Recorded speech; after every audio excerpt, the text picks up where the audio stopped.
Hola a todos, muy buenas noches. Espero que se encuentren excelentemente bien el día de hoy. Nos vestimos de gala, ya saben. Siempre en los cierres de mes tenemos invitados de lujo que nos hablan acerca de temas muy interesantes y el día de hoy es una sesión muy esperada por todos ustedes. Yo sé que les he platicado ya todo el mes de abril y un poquito antes acerca de esta sesión y la importancia que tiene conocer todo el tema relacionado acerca de la alimentación, de el control de la glucosa. Y el día de hoy vamos a tener una plática sumamente interesante. Va iniciando la sesión, así que yo te invito a que compartas el link que estás recibiendo en este momento vía chat para que más personas puedan unirse a esta sesión. Me presento con todos ustedes, mi nombre es Fabiola León, lidero todo el Departamento de Investigación y Desarrollo de MUGO y también es un placer para mí estar todos los jueves platicando un poco acerca de los beneficios que tiene el CBD y además platicar sus aplicaciones, teniendo invitados de lujo como el que vamos a tener el día de hoy, platicando un poco acerca de su expertise, porque recuerden que el objetivo de cada jueves es que aprendamos cosas nuevas juntos. El día de hoy vamos a platicar de un tema sumamente interesante. Yo sé que siempre las mejores sesiones de todos los meses van enfocadas a la glucosa. Sabemos que tenemos productos que van enfocados también a mejorar tu calidad de vida justamente por el canal de la glucosa. Así que pues yo creo que todos estamos ansiosos por esta sesión que se viene.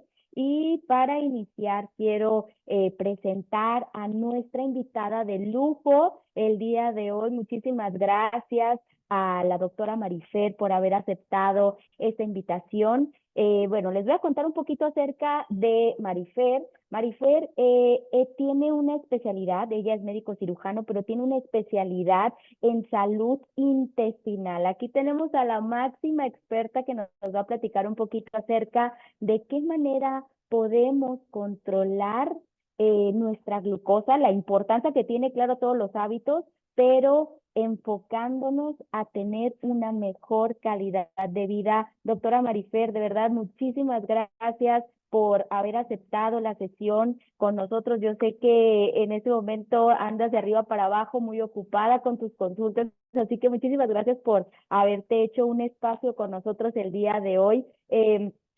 Quisiera que te presentes aquí con toda la audiencia y que nos cuentes. Generalmente hay como un detrás cuando un médico se especializa en algún tema en específico y quisiera que tú nos cuentes qué es lo que te motivó a ti a convertirte en una experta en la salud intestinal. Hola, hola, mucho gusto. Yo soy la doctora María Fernanda. Les voy a contar un poquito más de mi trayectoria de mi vida y por qué me decidí especializarme en este tema o por qué se me hace tan importante la salud intestinal. Bueno, pues al principio de mi carrera, cuando yo decidí estudiar medicina, pues como todos empezamos con ese sueño de algunos querer ser ginecólogos, otros cirujanos, otros oftalmólogos, pediatras. Y yo siempre tenía esa espinita de decir, cuando empecé y empecé a ver como, cuando ya empecé a adentrarme un poco más a la medicina y empecé a hacer mis prácticas clínicas en los hospitales empecé a ver como más a fondo la enfermedad de los pacientes o cada paciente o cada individuo que es muy diferente o que su enfermedad va detallada, diferente, por más que podamos nosotros leemos, por más que la clínica o el libro te diga una cosa, cada paciente es distinto. Entonces, cuando yo me fui dando cuenta que la alimentación era muy importante para el desarrollo, primeramente para evitar una enfermedad o ya teniendo la enfermedad, cómo va evolucionando, poderlo parar o simplemente curarlo, ahí fue cuando me empecé a adentrar un poco más o apasionar un poco sobre la alimentación. Cuando acabo mi servicio, cuando acabo acabo medicina, empiezo a hacer mi servicio social en el hospital y empiezo a ver enfermedades y ahí me doy cuenta que nosotros como doctores a veces carecemos un poco de la alimentación o lo importante que es lo que llevamos a nuestra boca, ¿no? Entonces ahí empecé a darme cuenta que a veces como médicos nos falta un poquito más como adentrarnos más en la alimentación para poder pues ver el causante de una enfermedad o ver si podemos alentizar esa enfermedad o acabar con ella.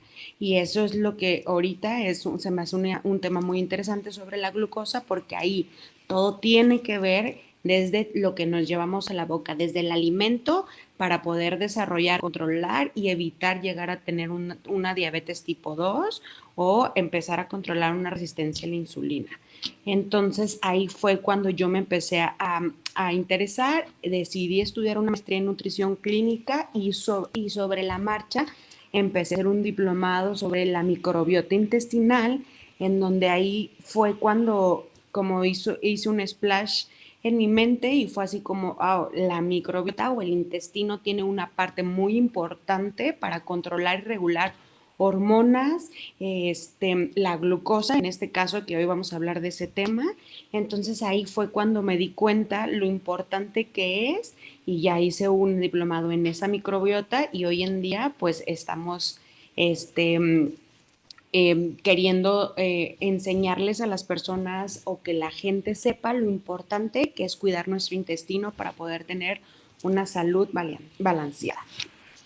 Sí, claro. Ahorita creo que estamos en un punto muy interesante en donde hay mucho acceso a la información y las personas cada vez más se van adentrando a este mundo de la importancia de la alimentación, como la suplementación. Yo soy fanática de la nutrición clínica. Yo sé que hay mucha suplementación que va dirigida a la nutrición, a los nutricionistas, pero Ujú. también hay suplementación dirigida a los nutriólogos clínicos, que aquí es donde ya acompañas más de la mano algún padecimiento y cómo se va hilando todo. La verdad, yo me considero personalmente fanática y más ahorita de todo cómo están hilándolo con la microbiota que dices que aquí se abre un campo que dices, no puedo creer que tantas enfermedades estén ligadas hasta cierto punto con nuestra microbiota. Y creo que para iniciar un poquito platicando acerca de este tema del día de hoy, tocaste temas muy interesantes, dijiste palabras muy interesantes que fue glucosa, diabetes tipo 1 y diabetes tipo 2. Creo que para iniciar empapando a las personas que están el día de hoy con nosotros, me gustaría que nos platicaras un poquito, una pequeña introducción sobre qué es la glucosa, qué es la insulina, qué es la resistencia a la insulina, la diabetes tipo 1, la diabetes tipo 2, simplemente de una manera así como muy breve para que podamos entrar como en materia. Muy bien, para poder entender un poquito más, voy a explicarle desde nuestro órgano, ¿va? Entonces, nosotros tenemos un órgano llamado páncreas, que es el encargado de liberar insulina ante una respuesta de glucosa en sangre, en este caso, el azúcar. Cuando aumentan los niveles en sangre en el páncreas libera esta insulina y es la que nos ayuda a mantener nuestros niveles adecuados de azúcar. Pero ¿qué pasa cuando hay un problema, sobre todo ya a nivel celular? ¿A qué me refiero con este nivel celular? Y en este caso el hígado o el músculo empieza a hacerse resistente. Entonces ya no puede metabolizar la glucosa de manera adecuada, que es lo que realmente todos desde que nacemos empezamos a metabolizarlo desde ese momento. Entonces, cuando ya empieza a hacer una resistencia, cuando ya el hígado y el músculo empiezan a tener esa resistencia de la insulina, es cuando nosotros le llamamos resistencia a la insulina. Si esto no se corrige a tiempo, los pacientes llegan a debutar ya con una diabetes mellitus tipo 2. Voy a hablarles un poquito de la diabetes tipo 1, que es la más conocida como la diabetes infantil. ¿Por qué? Porque los que mayormente debutan con esa diabetes tipo 1 son niños. Lo vemos más que nada en niños o se detectan desde una edad muy temprana. ¿Por qué? Porque la diabetes tipo 1 lo que pasa es que está nuestro páncreas y los niños nacen sin la hormona insulina. El páncreas no hace la insulina. Entonces, lo que pasa es que los niños, desde chiquitos se dan cuenta o que los niños se empiezan a sentir mal, empiezan a tener comportamientos extraños, a desmayarse, a tener exceso de ganas de hacer del baño o incluso en mujeres más que nada infecciones vaginales y las mamás se dan cuenta como pues es una niña, ¿qué es lo que está teniendo mi hija? Y es eso, así se le llama la diabetes tipo 1. ¿Qué es lo que pasa? Que el páncreas no secreta esta hormona, la insulina, lo cual entonces ese niño o esa persona debuta como diabetes tipo 1 y lo que, como no lo secreta nuestro cuerpo, no secreta esa hormona el páncreas, nosotros tenemos que traer de afuera la insulina y esa es la diabetes tipo 1. ¿Qué pasa con la diabetes tipo 2? La diabetes tipo 2 es la más hablada o la más común. ¿Por qué? Porque ahí nuestro cuerpo empieza a tener una resistencia a la insulina, que es lo que ya había comentado. Nuestra célula empieza a fallar. ¿Por qué? Porque empezamos a tener muchísimo, empecemos a ingerir carbohidratos, empecemos a tener mucha azúcar en nuestro cuerpo y nuestra insulina, que es la hormona que ya está secretada por el páncreas, ya no es suficiente, empieza a tener esa resistencia y en un momento, como un carrito, como un carro, cuando nosotros le metemos gasolina, empezamos y si vamos andando por la vida normal en una terracería plana, pues nos va a durar la gasolina más tiempo que si empezamos a subir montañas y a bajarlas, empezamos a tener muchos picos de insulina, en este caso, y llega un momento en donde la gasolina, en este caso la insulina, empieza a fallar, se empieza a acabar y es cuando si ya no logramos controlar esto, nuestro cuerpo empieza a hacerse resistente hasta debutar como una diabetes tipo 2. ¿Qué es una diabetes tipo 2? Es cuando el páncreas ya no secreta suficiente insulina por lo que nosotros estamos llevando a nuestra comida, la glucosa. Entonces, cuando hay ese pico, ya la insulina, como no está secretada suficiente, ya no la puede bajar. Entonces, en nuestra sangre hay exceso, que es en este caso hiperglicemias, de glucosa en la sangre y ya debutamos diabetes tipo 2 y de ahí se vienen todas las enfermedades o todas las complicaciones que vamos a ver ahorita más adelante. Ahorita se los voy a ir explicando, les voy a ir contando, pero en términos generales, esa es la diferencia entre la diabetes tipo 1 y la diabetes tipo 2. Este, mm, Y eh, fíjate, ahorita que mencionaste, perdóname que te interrumpí. no te preocupes, dime tú. No, no, no, perdóname que te interrumpí, Ah, continúa. sí, ok. Entonces ya, entonces cuando, No, es que te quería, dime, ¿sigo? Ok, perfecto. Entonces yo, para cerrar este tema, para pues, hacer un poco de inclusión o de que entiendan un poquito más, antes de debutar como diabetes tipo 2 está la resistencia a la insulina. Entonces, la resistencia a la insulina nuestro cuerpo empieza a ser resistente. En este caso, si nosotros llegamos a tiempo y tenemos una convicción de controlar y de cambiar nuestro estilo de vida, se puede corregir. Si no, y seguimos con esto, debutamos como diabetes tipo 2. Y esto ya va más, se va haciendo más, esta enfermedad como tal, entre médicos y entre las personas, la llamamos como una enfermedad silenciosa. ¿Por qué? Porque muchas veces no tenemos síntomas hasta que ya, y no nos cuidamos hasta que ya nuestros cuerpos o nuestros órganos directamente empezamos a verse o sea, dañados sin ser revertible. Entonces sí es muy importante concientizar a las personas que cuando tenemos una resistencia sí hay cura o hay un revestimiento, o sea, se puede revertir. Entonces es importante cuidar todo lo demás. fíjate, ahorita que mencionas la resistencia a la insulina, creo que es un tema, no voy a usar la palabra moda, pero está siendo muy común en este momento que cada vez más personas estén presentando resistencia a la insulina. Y aquí creo que, como lo mencionas, tener la resistencia a la insulina no ya es un parteaguas de decir, ah, ya tienes diabetes tipo 2, sino es la capacidad de alarmar a tus, como no sé, siento que a tus hábitos para que puedas decir, hay como, puedo empezar a hacer algo para que no transmute a la diabetes tipo 2. ¿Cuáles serían, doctora, los signos o los síntomas que nos podrían hacer sospechar? Imaginemos que a lo mejor alguien no tiene su chequeo, pero ¿cuáles serían algunos signos, algunos síntomas en donde yo puedo detectar? Yo sé que a lo mejor van a ser de manera individualizada, pero ¿cuáles serían los más comunes para poder que sospechar sobre una resistencia a la insulina? O bien, en caso de que ya no los vi en la resistencia a la insulina, ¿cuáles podrían ser los de una diabetes tipo 2?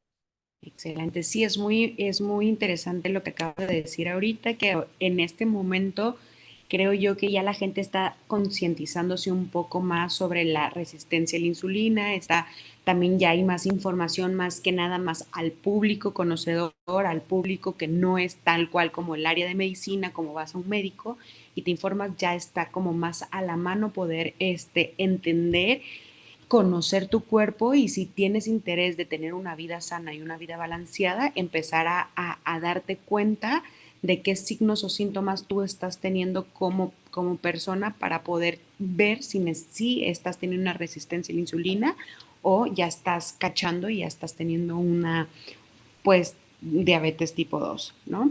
Entonces, de primero que nada, para poder tener una resistencia a la insulina, las personas o a la consulta siempre me han llegado pacientes que tienen mucho acné. Muchas veces el acné piensan que me sale acné por lo que estoy comiendo o porque me comí unas nueces, entonces, o comí chocolate y estoy en brote de acné y ya tengo más de 20, y ya no soy adolescente y sigo teniendo ese brote de acné, porque muchas veces piensas y dices, ah, pues tiene acné y es adolescente. Y luego pasa tu adolescencia y tú dices, oye, sigo teniendo estos brotes de acné y yo ya no estoy en la adolescencia, ¿qué es lo que está pasando? Y es ahí cuando los pacientes, cuando ya pasan esa adolescencia y no tienen y no tuvieron acné y luego dices, es que ya pasé mi adolescencia y tengo acné o tuve acné en mi adolescencia, se me quitó, pero sigo teniendo. Y ahí es cuando uno de los signos que podemos empezar a sospechar de una resistencia a la insulina. Pacientes que tienen acné podríamos empezar a y que no es, van al dermatólogo o empiezan un tratamiento y se les quita un tiempo, pero luego se vuelve a brotar el acné, ahí podríamos sospechar de una resistencia a la insulina. También hay obscurecimiento en cuello, axila, ingle, mayormente llamado o médicamente llamado acantosis nigricans, en donde es, se ve el de la piel oscuro en esta parte, en esta zona, en las axilas y en las ingles, se ve más oscuro de nuestra piel habitual. Seas, es más como más oscuro, como muchas personas o muchos pacientes dicen, es que doctora, vienen a mi consulta y dicen, doctora, estoy como manchada y parece mugre y me lo tallo y no se me quita. Así se ve una acantosis nígrica, muy oscuro. Ese obscurecimiento, ¿qué es lo que pasa? Que nuestro hígado empieza a ser un resistente a la insulina. Entonces ya no tiene ese metabolismo normal y el hígado es el que manda esa sobreproducción de coloración en esas partes, coloquialmente axila, cuello e ingle, y empieza a hacer que se oscurezca más. Entonces, ese es más común. Mayormente las personas están padeciendo de acantosis nigricans en este momento, pues no en este momento, siempre lo ha pasado, pero como que ya se están dando cuenta más. Y este es otro signo de que tenemos resistencia a la insulina. Este signo no mayormente sí o sí tiene que estar en todos los pacientes con resistencia a la insulina, pero es el que más se ve en todos los pacientes, la resistencia con resistencia a la insulina. Otro también que vienen con estudios de laboratorio y sus triglicéridos y colesterol, mayormente el colesterol LDL, que es siempre se dice que hay un colesterol bueno y un colesterol malo. En este caso, el LDL es el colesterol de baja densidad, por lo tanto, es el que se adhiere más como a las arterias, y ese es el malo. Entonces, esos dos con el triglicérido, con los triglicéridos están elevados. Entonces, cuando están esos dos elevados, muy probablemente tu insulina estás teniendo una resistencia a la insulina porque ya estás teniendo algo metabólico, algo completamente que ya va, que es como si estás teniendo esos tres elevados, con tu colesterol, triglicéridos y tu resistencia a la insulina, ya vas más enfocado a debutar como una diabetes tipo 2 si no hay cambios efectivos de estilo de vida, en tu alimentación y todo antes. Entonces, eso es otro signo y esto es un signo que se puede ver ya a nivel en sangre. Otra cosa que también se da mucho en mujeres es el síndrome de ovario poliquístico. El síndrome de ovario poliquístico lo que causa al final de cuentas es una resistencia a la insulina. No todas que debutan con síndrome de ovario poliquístico tienen una resistencia a la insulina, sin embargo, en un punto de su vida van a tener esa resistencia a la insulina porque eso es lo que hace un síndrome de ovario poliquístico. Tener que se te crezcan tus vellitos y por ende hacer, como es un descontrol hormonal y hay que acordarnos que la insulina es una hormona, eso hace que nuestros picos de glucosa estén desbalanceados por el descontrol hormonal que tenemos, entonces hace que debutemos con una resistencia a insulina. Y algo que también es muy común y muy visto más también en hombres, porque es lo que vemos, el exceso de grasa abdominal. El exceso de grasa abdominal en hombres y mujeres también nos lleva a sospechar de una resistencia a la insulina.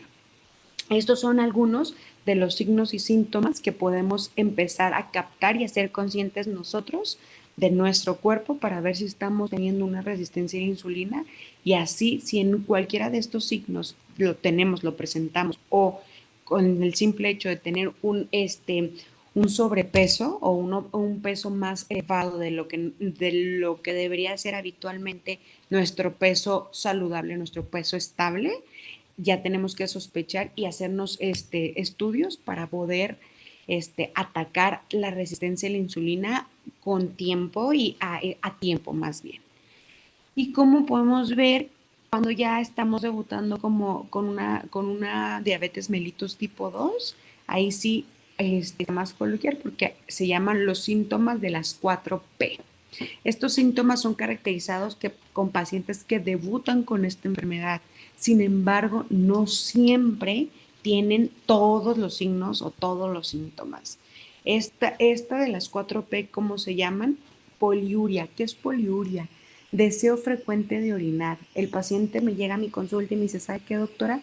En las noches me levanto demasiado a hacer del baño, demasiado. Me levanto este, cada 3 o 4 horas al baño, hacer del baño, o en el día hago muchísimo porque ahí te va otra que es este, polidipsia. Esa es el otro síntoma. Tienen exceso de sed, muchísima sed. Los pacientes también te dicen, voy mucho al baño y se me hace normal, pero porque tengo mucha sed.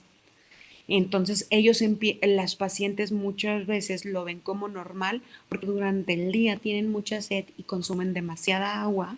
Entonces, por lo regular dicen, como consumo mucha agua, voy muchas veces al baño. Pero eso no es normal. Esos son una de las 4P de los síntomas que los pacientes con diabetes mellitus que están debutando empiezan a sentir. Y otra que es polifagia, exceso de hambre, mucha hambre. El paciente que está debutando con diabetes mellitus tipo 2 empieza a tener mucha hambre y no tiene saciedad. Como anteriormente ya lo había contado, entre nuestro cuerpo ya no empieza, no es como nuestras células, en este caso el músculo y el hígado, empieza a dejar a funcionar. Entonces hay un descontrol de glucosa y tu cuerpo, como no está llevando la insulina suficiente, quiere que tú lo ingieras para poder llegar a ese pico de glucosa. Entonces todo el tiempo los pacientes están teniendo exceso de hambre constantemente. Y dicen, o sea, tengo mucha hambre, pero qué raro, porque estoy bajando de peso. Porque otro síntoma de una diabetes mellitus tipo 2 es la pérdida de peso. Entonces los pacientes se sienten tranquilos porque dicen, estoy tomando suficiente agua, estoy yendo al baño, entonces eso es normal porque como estoy tomando mucha agua, no lo veo, no lo veo mal que vaya muchas veces al baño. Tengo mucha hambre, pero al mismo tiempo estoy bajando de peso.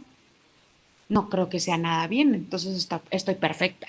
Entonces los pacientes como en esos signos y síntomas que están teniendo, pues lo ven coloquialmente normal, sin embargo son síntomas muy precisos de que estás debutando con diabetes mellitus todos.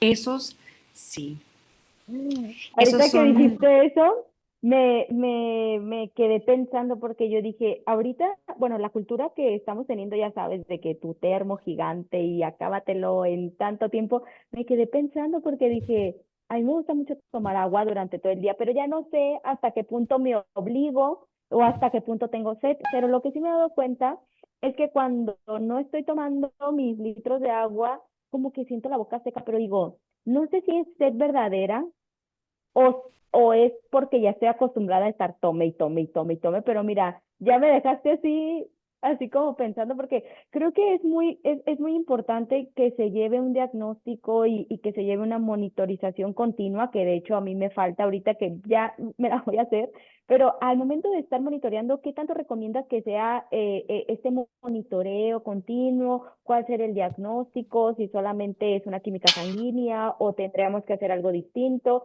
Y lo importante, con qué tanta periodicidad tú lo recomendarías? excelente, sí. Algo también importante, tomar agua antes de empezar a adentrarme con el diagnóstico, tomar agua es muy bueno y es como, qué bueno que ya se está haciendo y culturizando el hecho de hasta ya está de moda.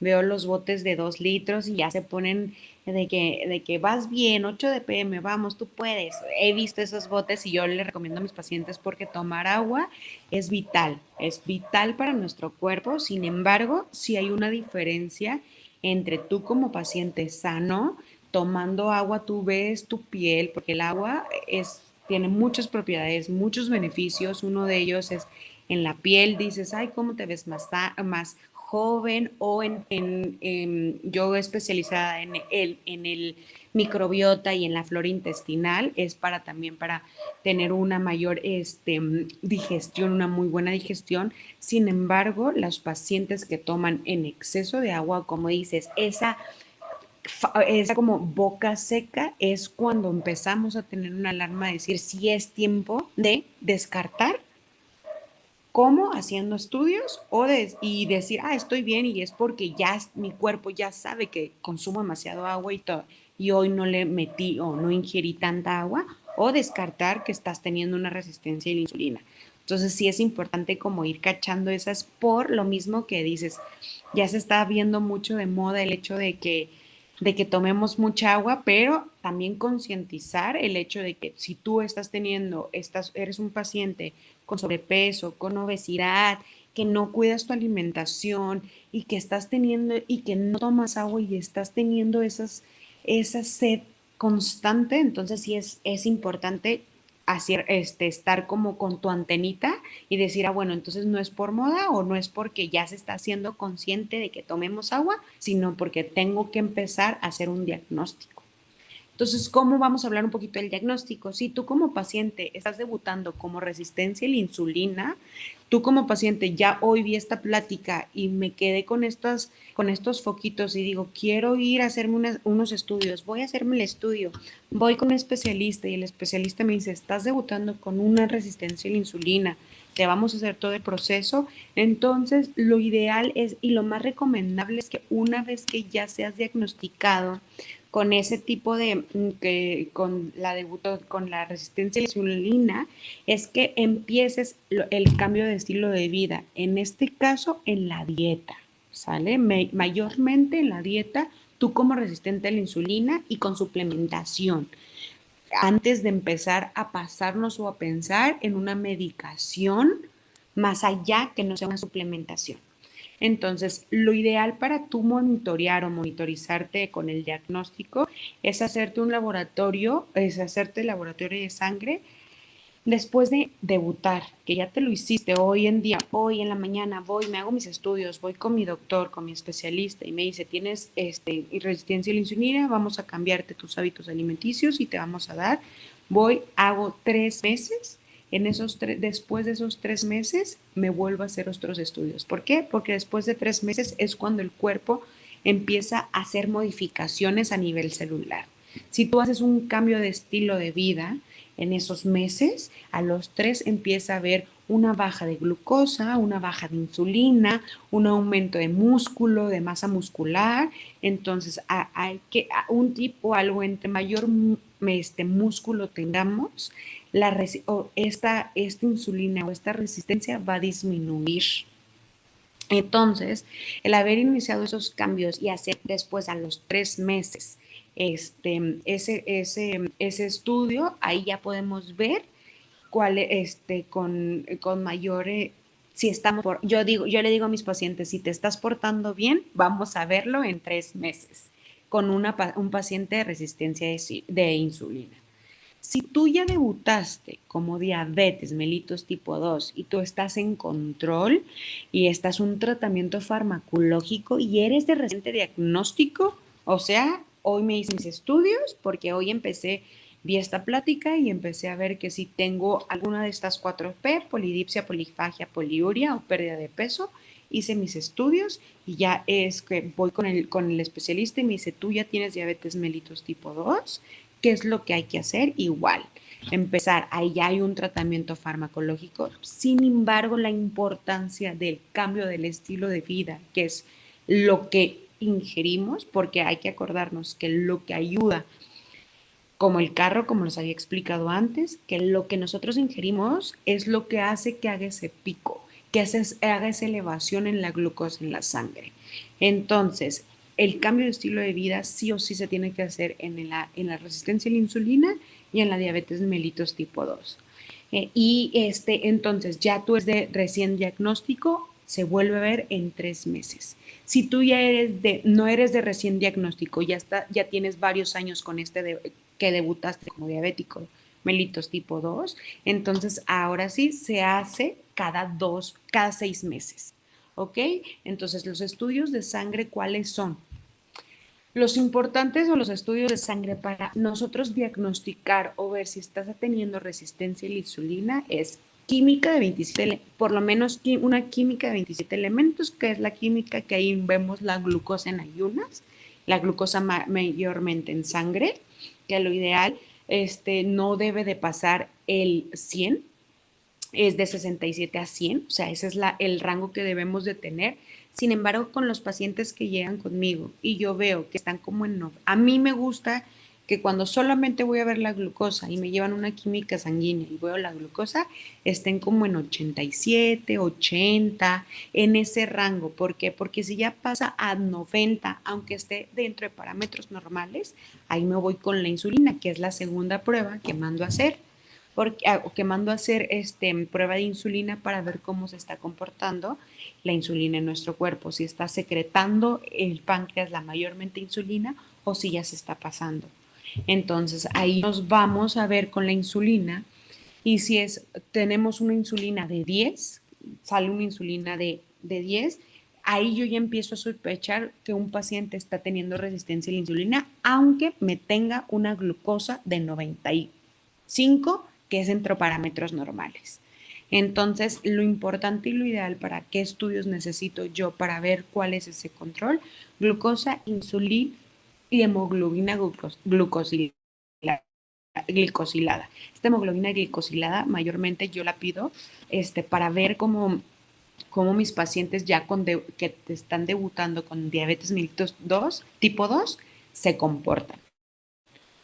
Porque muchas veces en la consulta llegan y te dicen, me porté muy bien, doctora. Y yo, ok, perfecto, ¿qué comiste? Comí perfecto. Y yo, bueno, vamos a ver en donde no me va a mentir qué tan bien o qué tan mal te estás suplementando, estás comiendo y tus cambios en el estilo de vida, es en tus estudios de sangre, que ahí pues no hay forma de hacer trampa, ¿verdad? O sea, Entonces, la hemoglobina glucosilada es ahí en donde nos empieza a decir también si hay un foco rojo para tener una resistencia a insulina. Entonces, esos tres parámetros que es una química sanguínea de 27 elementos o más, que ahí es en donde me sale triglicéridos, colesterol y glucosa, que ahí puedo ver, una insulina y una hemoglobina glucosilada, que es en donde puedo empezar yo a ver y a sospechar de una resistencia a la insulina.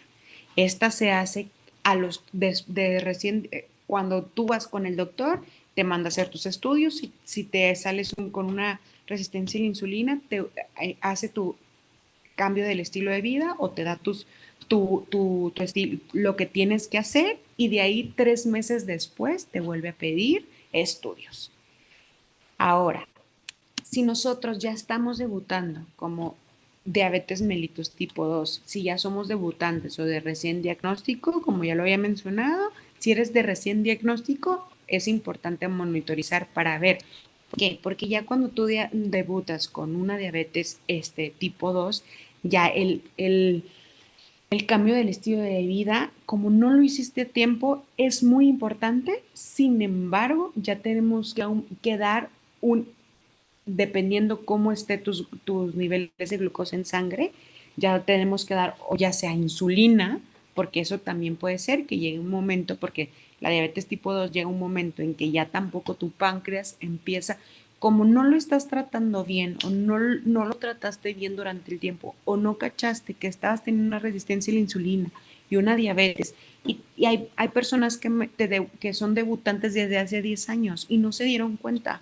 entonces ya tu páncreas ya no funciona, entonces ya es necesario meterle insulina. Entonces puede ser con un hipoglucemiante o con una insulina. Y ahí es cuando nosotros empezamos a ver, se hace otro estudio a los 3 meses. Si todo va bien, nos esperamos 6 meses. Y ahí, ¿y para qué es? Porque aquí es más como más constante o más todo, porque aquí es cuando empezamos a ver si realmente estamos haciendo esos cambios del estilo de vida y si están funcionando esos suplementos, medicamentos o lo que les estamos dando al paciente ya debutante con diabetes mellitus tipo 2. ¿Por qué? Porque hay que recordar que ya les había contado que esta enfermedad es silenciosa y cuando se empieza a hacer presente es cuando ya empieza a atacar directamente a órganos y eso puede durar 10 años y el paciente no va a tener ningún síntoma hasta después de 10 años cuando ya no es reversible y cuando ya el órgano está muy afectado. Entonces sí es muy importante estarnos checando constantemente si debutamos como resistentes a la insulina cada 3 meses y si ya somos debutantes con diabetes mellitus tipo 2 cada 6 meses. Esa es mi recomendación para estarse monitorizando continuo la glucosa en sangre.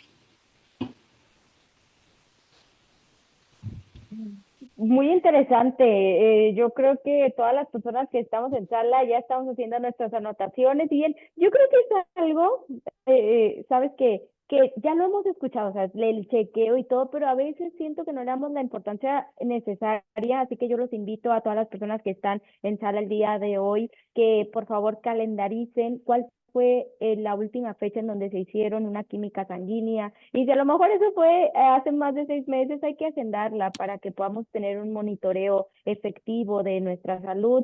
Si bien ahorita ya nos mencionó la doctora cuál es la recomendación, incluso los tratamientos para una resistencia o los tratamientos para una diabetes tipo 2. Mencionaste algo sobre cómo va migrando la diabetes y cómo pues hay riesgos, ¿no? Porque ya se ven muchos órganos afectados. ¿Cuáles serían los principales riesgos asociados con con altos niveles de glucosa en sangre, doctora? Sí, muy bien. Para nosotros empezar, ¿cuáles son los principales riesgos? Es al haber niveles altos de glucosa en sangre de manera persistente, puede desarrollarse un daño permanente, como ya lo había mencionado. Primeramente, los nervios, que te permite moverte, sentir frío, calor o presión. Muchos pacientes, yo creo que yo creo que todo el mexicano siempre va a conocer a uno que tiene diabetes tipo, o sea, mellitus tipo 2, o a un familiar o algún conocido que está debutando y siempre van a decir, ay, me arden las plantas de los pies, me duele el cuerpo, estoy cansado. Y eso es lo primero que se afecta cuando no tenemos un buen control o un control en ya con este debut de la diabetes. Entonces, eso es lo primero que se va afectando. Esto produce, ¿por qué? Porque la glucosa alta lentamente va lesionando los nervios hasta afectar la función de los mismos. Empieza como a carcomerlo, así como una polilla en la madera. Así empieza esta glucosa elevada en nuestros nervios, principalmente así. Como carcomiendo esos nervios, dejando de que funcionen literal carcomiéndolo. Y esta función hace que se llame neuropatía diabética. Esto es como lo primero, lo que todos los diabéticos mellitus tipo 2 debutan con él. Tengo una neuropatía diabética, que es la sensación de ardor en las plantas de los pies, hormigueo en las piernas. Esa es como la mayor parte. Los hombres muchas veces también tenemos impotencia sexual.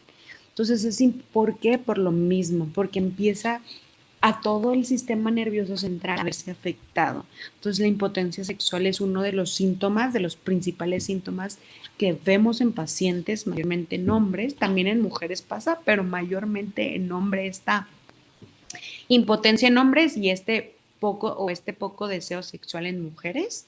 Es lo que empezamos a ver cuando ya empiezas a afectar esta diabetes. Otra cosa que también tenemos es entumecimiento y temblores en extremidades. Empezamos a ver que es como se nos entume las extremidades superiores o las extremidades inferiores en estos pacientes.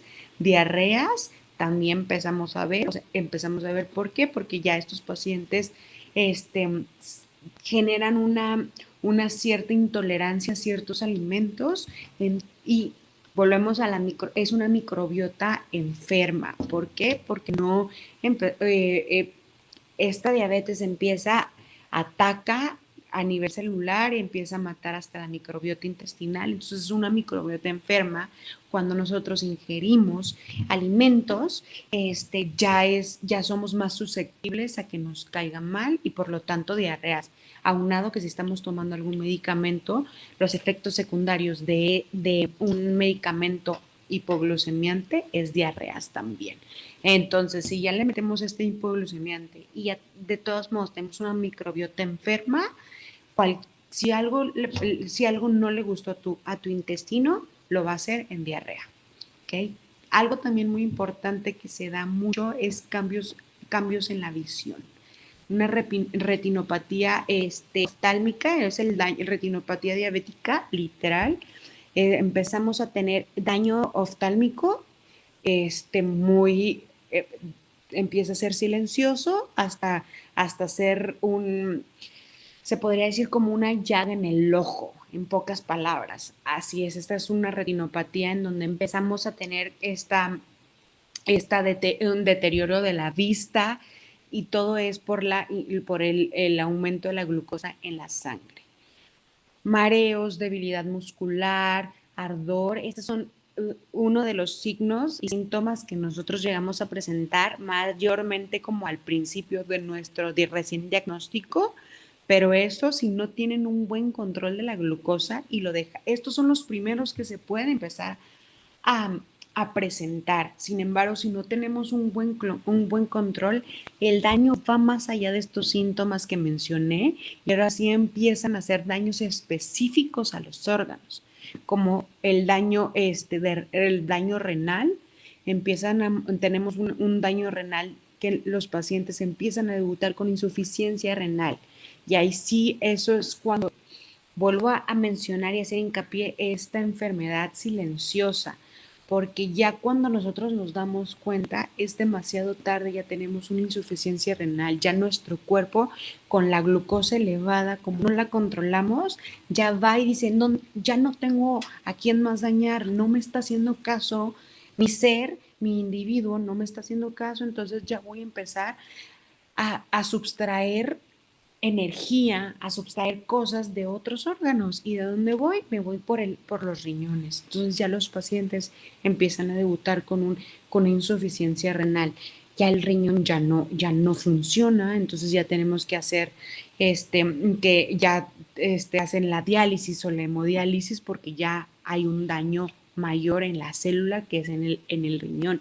Una neuropatía cardíaca también empiezan a tener este, daño cardíaco, una retinopatía diabética, que era lo que había mencionado, que al final de cuentas empieza a dañar esa retina hasta llegar a dañarlo de una manera en donde pueden perder hasta la visión. Un pie diabético, que este es lo que más común que todos los pacientes con diabetes presentan. El pie diabético, que es como empiezan a tener mala circulación, mala cicatrización en las extremidades, entonces cualquier golpecito se hace grande y empiezan a tener este pie diabético de empezarse a pudrir hasta llegar a una amputación. Entonces, estos pacientes llegan a tener ese, ese, esa, esa pérdida de la sensibilidad y no se dan cuenta y llegan a una amputación de todas a muchos pacientes empiezan con un dedito del pie o con los dedos del pie hasta llegar a toda la pierna completa. Entonces sí es muy importante concientizar a ese paciente que si tú estás debutando con una resistencia, te des cuenta de todo lo que puede llegar, entonces pararlo ahí, porque estos síntomas que van más allá ya con cuando debutas con diabetes mellitus tipo 2 es importante ver qué es la enfermedad silenciosa a lo que te llega a causar, porque de diabetes no te mueres de todo lo que conlleva tener esa enfermedad. Entonces sí es muy importante concientizar en ese aspecto. Interesante eso que mencionas, porque creo que eso que mencionaste cuando dice, el individuo ya no me hace caso, eso es cierto. Siento que el cuerpo es tan maravilloso que a veces manda señales, pero pues no nos puede hablar, no te puede decir necesito este calcio, necesito magnesio, necesito esto, pero te manda como la señalización que como dices, vamos ignorando y vamos ignorando y hasta que llegue el punto donde pues ya no sabes qué hacer con tantas cosas dañadas, ¿no? Y sabes que yo creo que la diabetes es algo que yo me sumo a esas personas que nos da miedo porque sabemos que simplemente por el hecho de ser latinos, todo como lo mencionaste, tenemos en nuestro árbol genealógico a alguien, incluso directo, que pues tiene este padecimiento. Entonces, aquí yo creo que sí hay mucho temor, ¿no? Porque todos en nuestra mano de cartas, yo siempre digo que tenemos como muchas enfermedades o muchas afecciones, pero en nuestra mano de cartas siempre va a estar ahí la diabetes por el simple hecho de ser latinos. Y creo que la genética sí nos juega algo en contra, pero hay algunos factores externos que pudiéramos nosotros contrarrestar para poder decir, bueno, a lo mejor tengo esta tendencia genética, pero ¿qué es lo que pudiera hacer de manera externa para poder neutralizar como esa posibilidad que pudiera tener? Sí, claro. El factor más importante que tenemos que estar como en conciencia y verlo es la alimentación. Muchas veces, y ya se dice, que el factor genético es una carga muy pesada. Si de por sí ya muchos tenemos ese gen o ese factor, como mi abuelo debutó con diabetes, mi abuela tiene diabetes, mi mamá, mi papá, y aún así lo vemos con la alimentación, y aún esto tiene una importancia muy grande. Sin embargo, si ya tenemos eso de la genética y no controlamos la alimentación, que esta es la forma esta es la forma, ya yo la llamaría principal. ¿Por qué? Porque si tú puedes tener la genética familiar de una diabetes que tu papá, tu abuelo debutó con eso, sin embargo, tú llevas un estilo de vida sana, saludable, con una buena alimentación, si tú llevas ese control, no necesariamente en tu vida vas a debutar como diabético. Sin embargo, tú puedes tener la genética que tus papás no son sanos completamente, nadie debutó con esta enfermedad, pero no tienes ese hábito de una buena alimentación, también puedes tú debutar con diabetes mellitus tipo 2.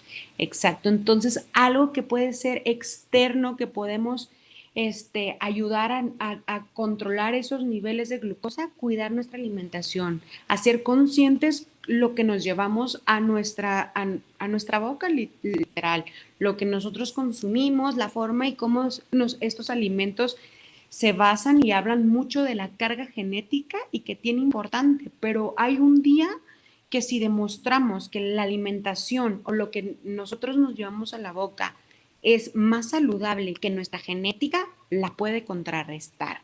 ¿Por qué? Porque la glucosa, la insulina, la diabetes va de la mano a la alimentación.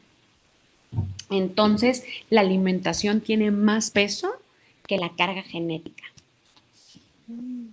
Sí, fíjate, a mí me encanta todo ese tema de cómo pues la célula interactúa, ¿no? Con todos los nutrientes, cómo tener una cultura preventiva, la suplementación. Y algo muy interesante que ahorita dicen que es la enfermedad del siglo XXI, el estrés. ¿Tiene Ujú. algún impacto el estrés sobre los niveles de glucosa en sangre? Sí, tiene un gran impacto, ya que al estar estresado, nuestro cuerpo libera una hormona llamada cortisol. Esta hormona es la hormona encargada principalmente del estrés. También el cortisol creo yo que ya es algo que ahorita se escucha mucho, ya el hacer como el hincapié de estar estresados todo el tiempo, que ya es algo como tú dices, la enfermedad del siglo XXI, estar estresados, ya todos estamos preocupados por el mañana, por lo que pasó ayer, por lo que va a pasar en este momento. Entonces, todo el tiempo ya el ser humano está muy estresado.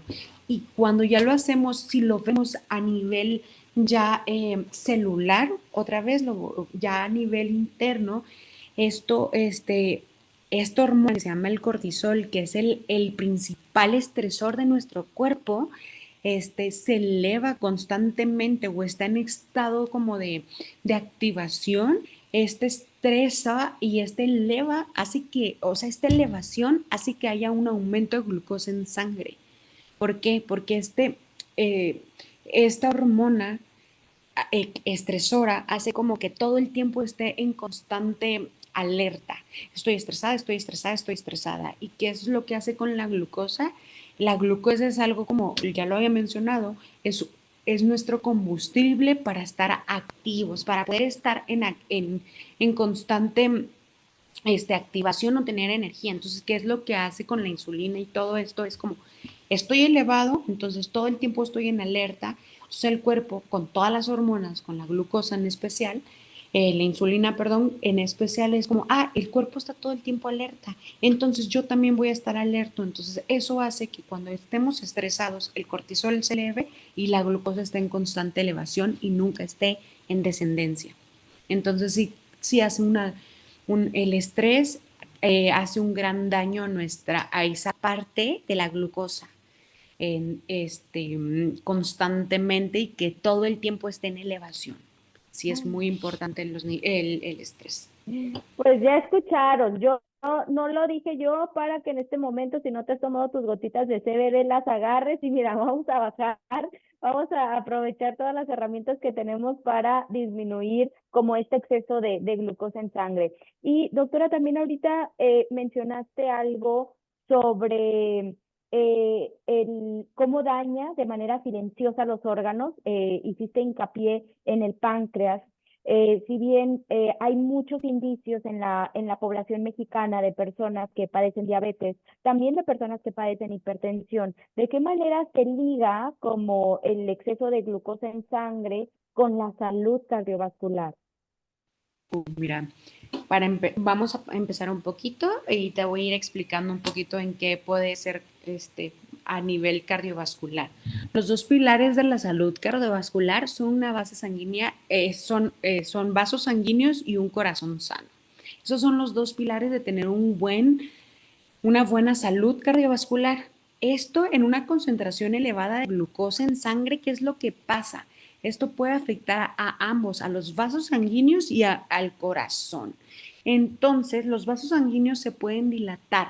Nuestros vasitos por lo regular son pequeñitos y cuando hay un exceso de glucosa en sangre, se empiezan a dilatar y a contrarrestar para acomodarse al flujo sanguíneo. Normalmente tenemos un vaso sanguíneo así y el flujo entra y sale, entra y sale. Cuando hay un aumento de glucosa, porque hay un aumento, como ya los había mencionado, muy probablemente los triglicéridos y el colesterol va a estar elevado, empieza esos vasos sanguíneos a perder esa unificación o esa uniformidad y empieza a hacerse deforme. Entonces, el flujo empieza a ser menos, se empiezan a tapar, empiezan a tener menos como entrada, más la entrada del flujo sanguíneo a ser menos fluida. Entonces, cuando la glucosa se acumula en la sangre, los vasos sanguíneos no pueden dilatarse lo suficiente para permitir cambios en el flujo sanguíneo, para que le llegue totalmente todo al corazón. Entonces, el resultado es un aumento de la presión arterial. Ahí ya empezamos a debutar con una hipertensión arterial, se empieza a elevar. Y esta presión alta daña los pequeños vasos sanguíneos de los órganos y ese es el principal causa de complicaciones de la diabetes como la ceguera y la insuficiencia renal que ya les había contado. Todo eso va ligado al corazón. Si esto empieza a tener un bajo flujo sanguíneo, porque acordémonos que el corazón es el que manda el flujo sanguíneo a todos los órganos vitales para poder estar subsistiendo, cuando hay una cuando la glucosa está elevada y empieza a llenar o a deformar esos vasos sanguíneos, pues ya no empieza a llegar suficiente sangre a todos los órganos y empezamos a debutar con insuficiencia renal, ya no llega con ceguera en la parte oftálmica. Entonces, en eso, en segundo lugar, ¿qué otra cosa pasa? Que la acumulación de glucosa en la sangre provoca alteraciones en los leucocitos. Esto hace que sea más probable que formen placas arterosas. Los leucocitos son parte también de los glóbulos rojos, de la parte sanguínea. Esto hace que ya haga una acumulación de glucosa, altere esa parte y empezamos a hacer placas de ateroma. ¿Qué son placas de ateroma? Placas de grasa y es cuando los pacientes empiezan a llenarse todas sus arterias de plaquitas de grasa y entonces ahí es cuando se tapa una arteria y viene el famoso infarto agudo al miocardio. Entonces, esto es muy importante, una elevación de glucosa afecta a todo, principalmente a los órganos vitales, que es el corazón, que es el cerebro, a todo nos afecta, ¿ok? Entonces, sí es muy importante, este, pues llevar otra vez, tener una vida saludable para poder evitar todas estas enfermedades. Mm. Qué interesante, ¿no? Cómo juega el papel así de la dieta tan importante como lo dijiste, principalmente la alimentación. O sea, cómo mantener lo que mencionaste, hábitos saludables, tener una buena dieta balanceada, cómo nos ayuda no solamente a controlar niveles de glucosa, sino también niveles de colesterol y también disminuir todos los riesgos que se vienen, ¿no? Por este padecimiento. Hay algo que no sé si sea mito, tú ahorita nos vas a desmentir. Hay, siempre dicen que, bueno, está muy bien como, creo que ya lo vamos entendiendo, como incluso la obesidad es un factor de riesgo, ¿no? Para desarrollar todo este escenario. Pero hay, dentro de estos factores que como intervienen en una elevación de glucosa, ¿cómo afectan los niveles de sueño? Porque no sé si les ha pasado que muchas personas mencionan, no, es que yo no dormí bien y desperté hinchada, o no estoy durmiendo bien y estoy aumentando de peso. Ahí, doctora, ¿esto es un mito, es realidad? ¿Y de qué manera influye en una alteración de niveles de glucosa en sangre? Esto sí, totalmente es realidad, nada de mitos, es de verdad. Los dos pilares de la salud del sueño es una parte fundamental y también de la cardiovascular. Los dos pilares y las cosas del cardiovascular, de todo el órgano. ¿Por qué? Porque se dice que todo se regenera cuando estamos durmiendo, que todo descansa cuando dormimos. Entonces el sueño es una parte fundamental de nuestra vida. Es un estado fisiológico en el que las células se regeneran y nuestra memoria se consolida y ocurre diferentes procesos hormonales importantes, y cuando despertamos durante la noche o, o no dormimos lo necesario, que lo normal es de 7 a 8 horas, tu cuerpo entra en un estado de alerta y se libera cortisol. Ya había mencionado que el estrés también va ligado con el cortisol. Esta hormona es la hormona estresora de nuestro cuerpo, que es buena. ¿Por qué? Porque es la hormona que nuestro cuerpo empieza a, a que estemos alerta. Sin embargo, si tenemos factores externos como tal esto, el no tener una calidad de sueño buena, lo libera, y el cortisol hace que contrarregule la insulina. ¿Y esto qué hace cuando, no, cuando los niveles de glucosa, esto qué hace cuando no estamos durmiendo bien, no se está regenerando de manera adecuada nuestro cortisol?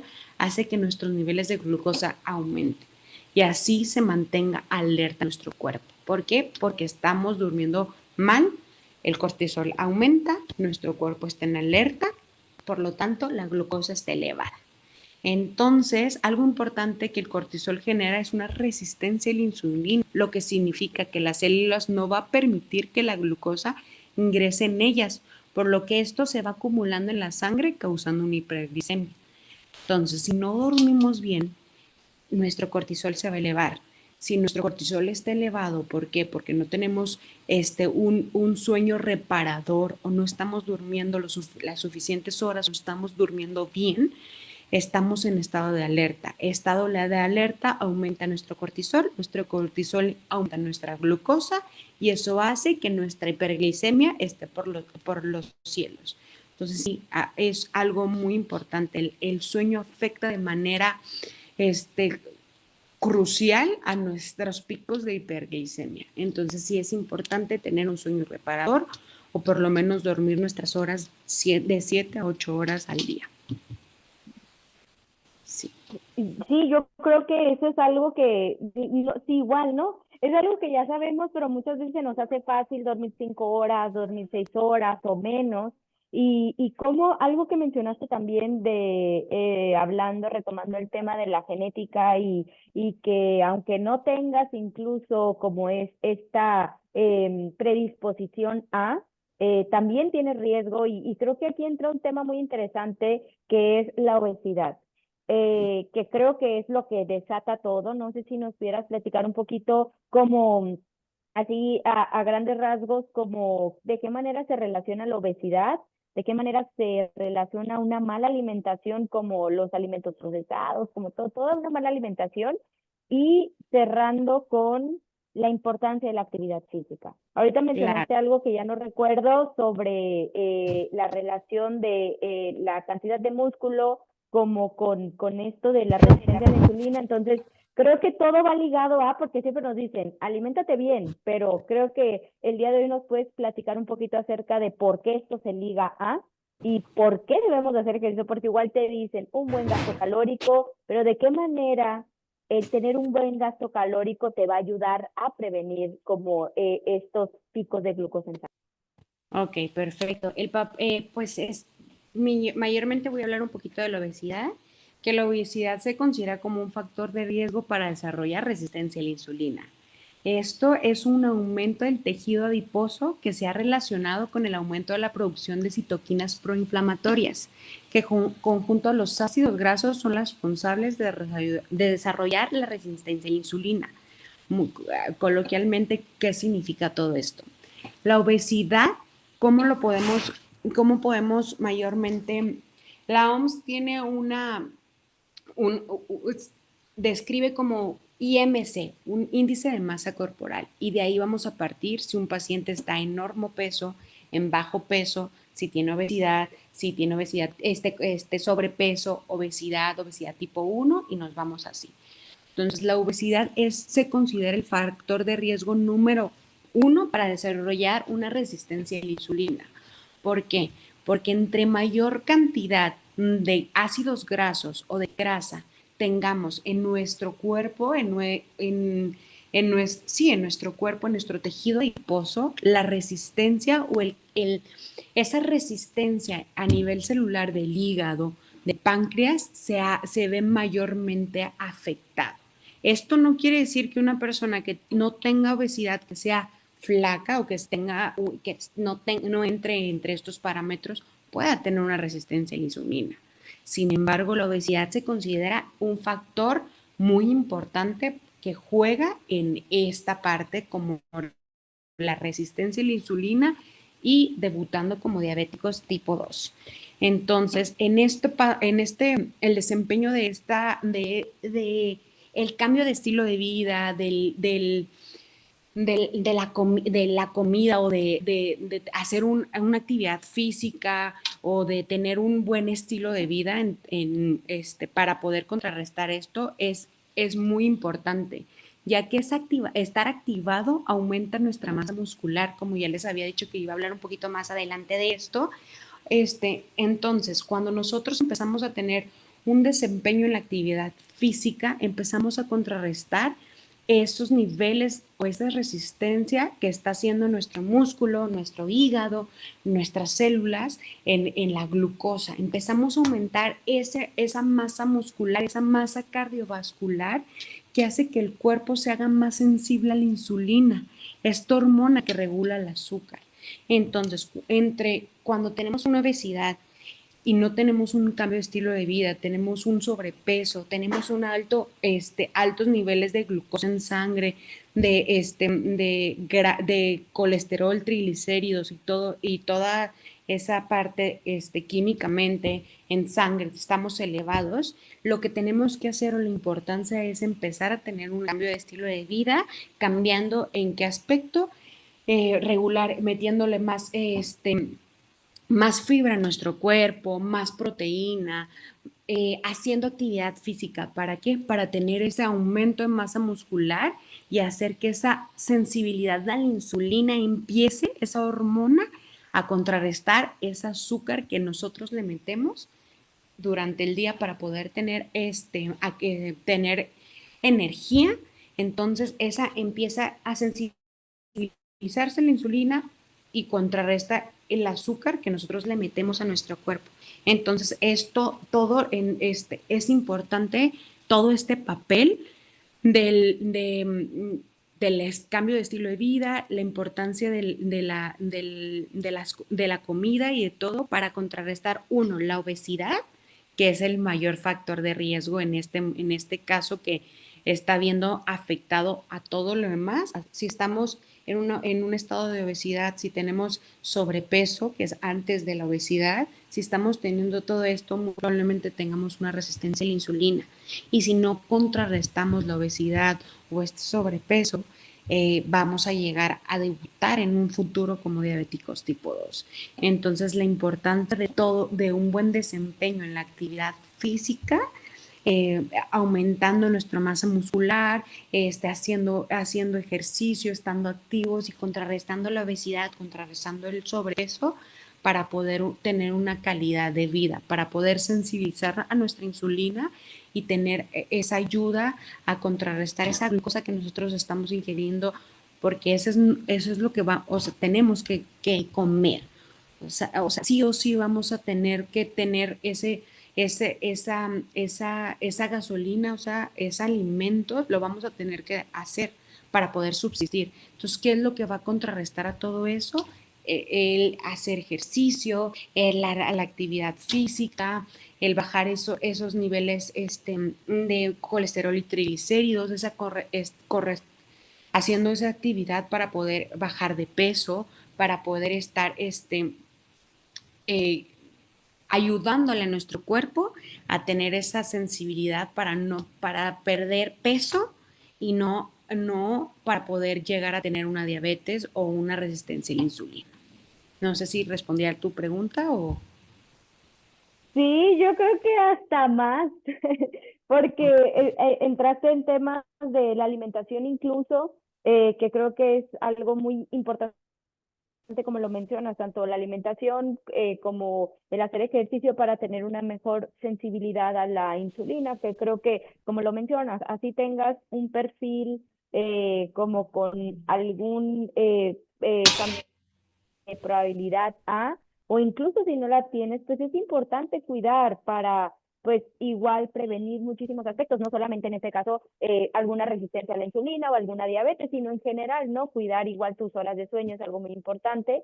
Y para terminar, doctora, ¿alguna recomendación extra que puedas mencionar? No sé, ya nos mencionaste los alimentos ricos en fibra, no sé, alguna recomendación o de alimento, de suplementación, algún consejo que le dirías a una persona en que el día de hoy está en esta sesión para aprender acerca de controlar su glucosa, para personas que en este momento están teniendo una resistencia o pacientes que en ese momento están sobrellevando la diabetes o personas que incluso dicen, yo no tengo algún índice de algún familiar con, pero quisiera empezar a cuidar mi alimentación o quisiera empezar a tomar alguna suplementación, ¿qué es lo que nos pudiera recomendar y aconsejar a las personas que están viendo esta sesión?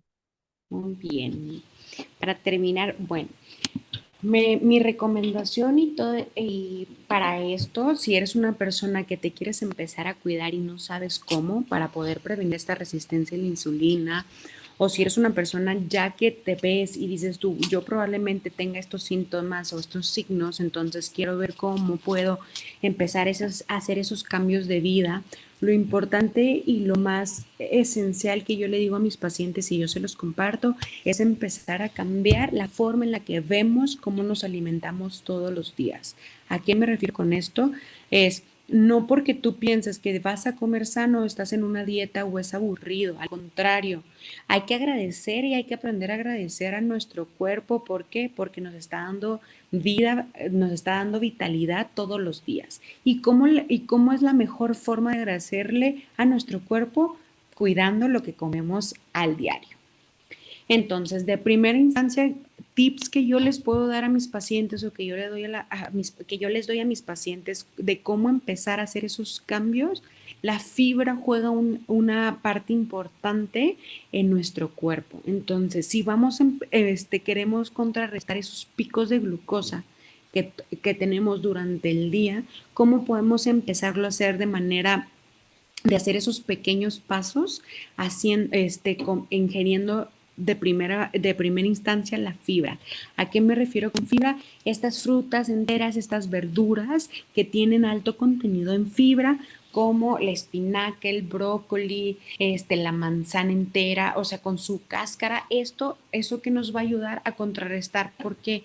Porque la fibra llega, si nosotros al momento de levantarnos, ingerimos fibra, lo primero que va a llegar a nuestro intestino, que hay que acordarnos que la salud intestinal es una parte muy importante para la salud en general de nuestro cuerpo. Entonces, si llega esta fibra, primero que nada, o lo primero que ingerimos es fibra a nuestro cuerpo, llega primeramente a nuestro intestino.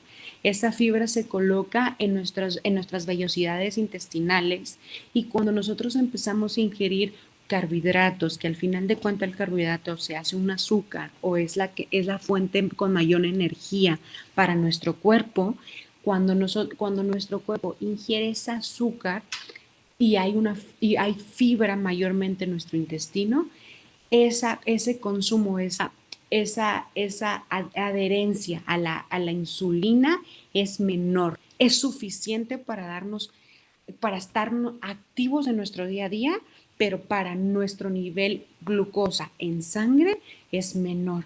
Y ese pico va a ser, ajá, lo va a mantener y va a hacer que sea una constante. Entonces, ese es un tip que yo les doy. Entre mayor consumo de fibra tengamos, en nuestras glucosas vamos a tenerlos y lo vamos a permanecer estables. Vamos a tener una estabilidad en esos picos durante el día de glucosa. La actividad física juega otro papel muy interesante y muy importante. ¿Por qué? Porque nos ayuda también a el crecimiento muscular. Entre más músculo tenemos, ese aumento de glucosa se queda atrapada en las fibras de mielina del músculo. Entonces, ese pico es también constante o es más estable si tenemos mayor aumento de músculo en nuestro cuerpo. Entonces, la actividad física es una es una pieza clave si queremos mantener esa glucosa estable durante el día. Y también para reducir nuestra inflamación, también la suplementación, si tú estás teniendo ya resistencia a la insulina y o tienes una inflamación ya a nivel celular. ¿Por qué? Porque estás teniendo esta resistencia. Yo recomiendo mucho el omega 3 como suplementación. La berberina también juega una parte importante en nuestro cuerpo a nivel suplementación. No mayormente como medicamentos, sino suplementación alimenticia para contrarrestar estos picos de glucosa o para acabar con esta resistencia a la insulina.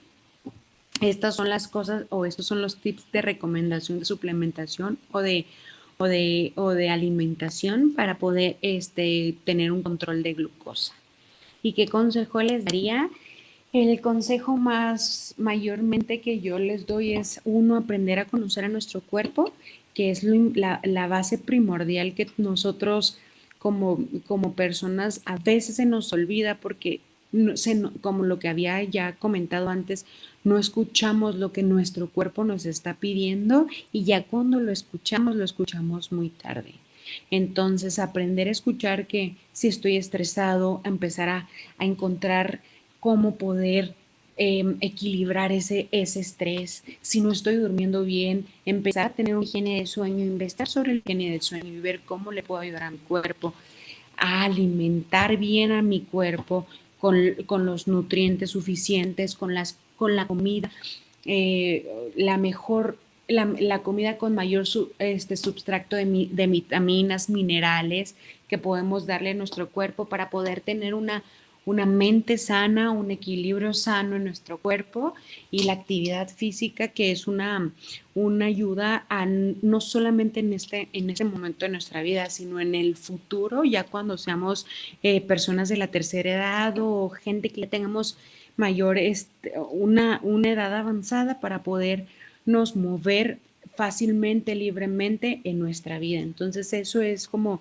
ser conscientes, concientizar que nuestro cuerpo es sabio, que nuestro cuerpo sabe cuando algo no está bien y muchas veces nosotros no le hacemos caso, no sabemos escucharlo. Entonces, empezar a hacer esos pequeños cambios de estilo de vida hace que en un futuro sean un gran cambio. Eso es lo que yo daría de recomendación. Pues muchísimas gracias, doctora. Yo creo que, bueno, nos estamos extendiendo un poquito de tiempo, pero ya casi estamos cerrando. Muchísimas gracias, doctora. La plática se nos fue, pero rápido. Creo que estaría bien planificar una segunda sesión platicando un poquito más acerca de igual más temas relacionados a la salud intestinal, que como lo mencionas, su interconexión es algo muy maravilloso. Nosotros estamos aprendiendo cada vez más acerca del sistema endocannabinoide y cómo se conecta también con el funcionamiento de todos los órganos. Entonces, creo que añadir a este estudio un poco más un poco más de expertise acerca de la salud intestinal, nos gustaría, si a ti te gustaría ver a la doctora Marifer estando aquí con nosotros en la sala, escribe en el chat que con qué tema quisieras que nos platicara. Yo creo que nos quedamos ahí, yo, no solamente yo, sino muchas personas aquí en sala como queriendo preguntar más cosas acerca de los prebióticos, de los probióticos, recomendaciones, no sé, a lo mejor de fibras, de las cepas. Creo que pudiéramos agendar alguna sesión platicando de las cepas específico, porque si bien tú puedes buscar en este momento en Amazon o en lo que sea, probióticos, te salen un sinfín de cepas y lo importante es saber cuánto necesito, de qué cepa necesito, porque pues ahí creo que está interesante toda la diversidad que hay. Así que si te interesan esos temas, escríbenos en el chat para que podamos invitar a la doctora Marifer a otra sesión.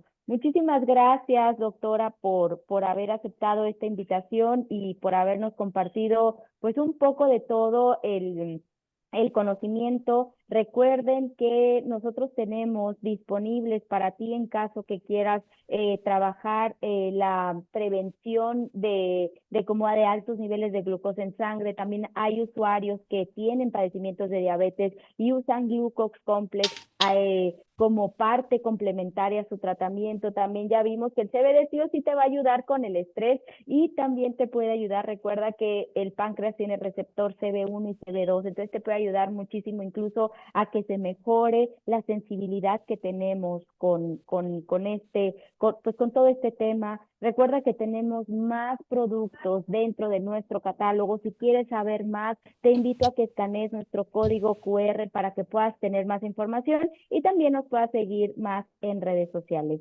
Recuerda que si te gustó esta sesión, la puedes encontrar el día de mañana en nuestro canal de YouTube Mubo Bienestar. Y pues muchísimas gracias a ti que estuviste en esta sesión. Y doctora, por favor, cuéntenos en dónde la podemos encontrar, cuéntenos sus redes sociales, si solamente la atención es presencial o si hay manera de que algún mover que está en esta sala quiera alguna sesión, alguna asesoría, cómo te pudiera encontrar, platícanos, por favor. Claro que sí, estoy en mis redes sociales en Instagram como doctora.mariferrodríguez. Ahí me pueden encontrar, ahí yo les comparto un poco de pues información sobre estos temas, recetas para que se antojen y que vean que no, que comer no es aburrido, comer sano no significa comer plantas nada más, o comer no es rico, comer sano no es rico. Entonces ahí en esas redes sociales me pueden encontrar y doy consultas presenciales, pero más que nada a domicilio, para los, los que vean, los que estén aquí y tengan curiosidad o quieran tener una cita conmigo, puedo tener una promoción, el 15 de descuento en la primera consulta para los 5 pacientes que me escriban o me contacten y que escriban ahí de yo quiero una cita contigo y para empezar a tener una vida sana, un estilo de vida saludable y sobre todo quererse de adentro hacia afuera. Muchísimas gracias, doctora Marifer, y muchísimas gracias. Ya escucharon ahí el descuento que la doctora nos está regalando. Vayan en este momento a seguirle en sus redes sociales, a escribirle que vieron la sesión de Mubo y que quieren un descuento con ella. No se van a arrepentir de verdad. Ahí pueden ver y pueden aprender muchísimas cosas también, como lo mencionó, el hecho de comer saludable no tiene que ser aburrido, que siempre tenemos esa idea de que hay la dieta, hay las ensaladas. Entonces creo que podemos romper ese mito de la mano de la doctora. Doctora, de nuevo, muchísimas gracias y hasta pronto, que estén muy bien, Gracias a hasta luego, buenas ustedes. noches. Hasta luego.